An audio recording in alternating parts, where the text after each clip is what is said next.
when we can't see in the usual fashion, our balance, our sense of equilibrium, our ability to walk is very much tied to our ability to see things as stable.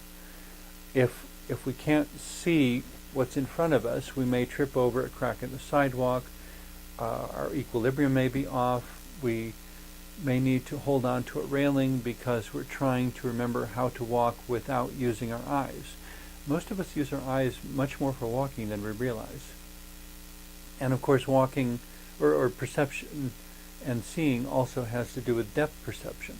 If you can't quite register the depth, your feet don't land on the sidewalk appropriately because you can't exactly tell how far away the sidewalk is.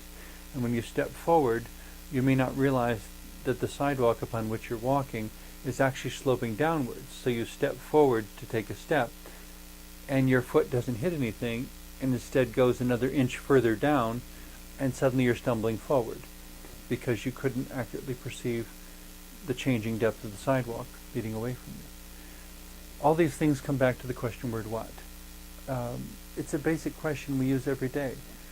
But by having a broader perception of all the different messages it can convey, I think we can make much better use of our language. Where it becomes especially empowering, I think, is when I look in the mirror and I direct the question what to non-material things. You know, when, for example, I send up the prayer, what would you have me do in this situation? What is your will, O God? Or in a similar sort of way, looking in the mirror and asking, what are my feelings on this subject? What are the causes of my feelings on this subject? Do they really come from what somebody did to me, or is there a memory that is associated with my reaction? And if so, what is that memory?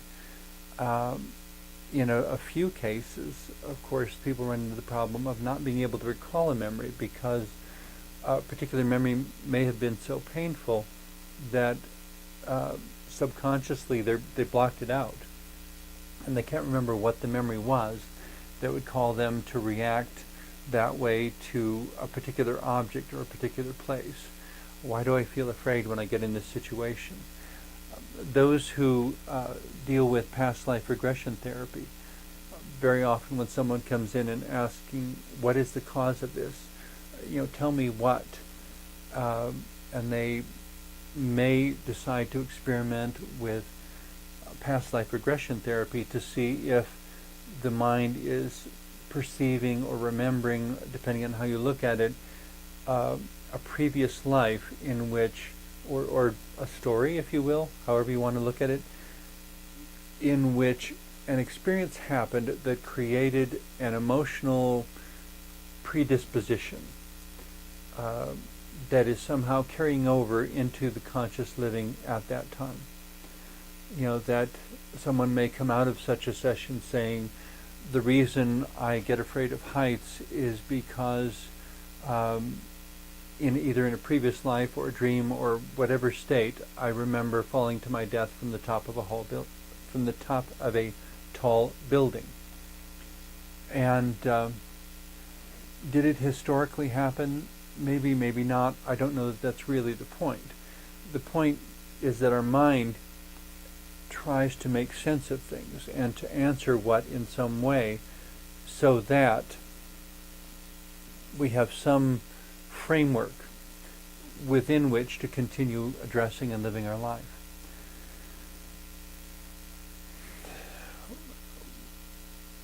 One of the questions that I was enormously fond of during my master's program of my graduate school years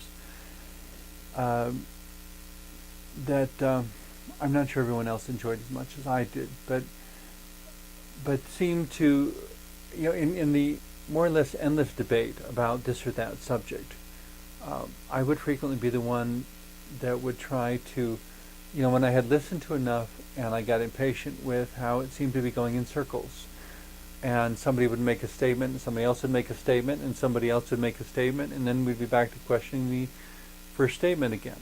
And it's just like we're running in circles.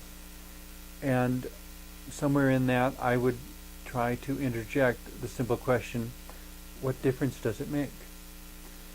On a lighter note, I participated in a Martin Luther King parade one year, and at the conclusion of the parade, a combination march and parade, there was a 10-year-old girl who approached me as I was dressed as Sister Who and asked, are you a man or a woman? And I recognized it as an opportunity, and I asked her, what difference does it make? And she said, and she became a little bit impatient with me and said, well, it makes a difference. And I said, what difference does it make? And she got a little more exasperated and said, well, it makes a difference. And I said, yes, but what difference does it make? And at that point, there was a black woman standing a few feet away who started laughing because she could see what was going on in this conversation. But the young lady simply could not address the question of what difference does it make? What is the difference? Can you name the difference? And so I finally said, it doesn't make any difference. You can be whatever you want.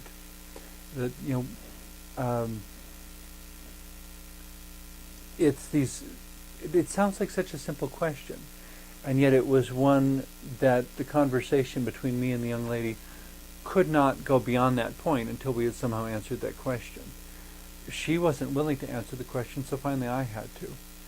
I don't know whether or not my answer was helpful to her, however, because what I was inviting, maybe later she figured it out, I don't know, but at the time it doesn't seem like she was ever able to answer the question of what difference does it make?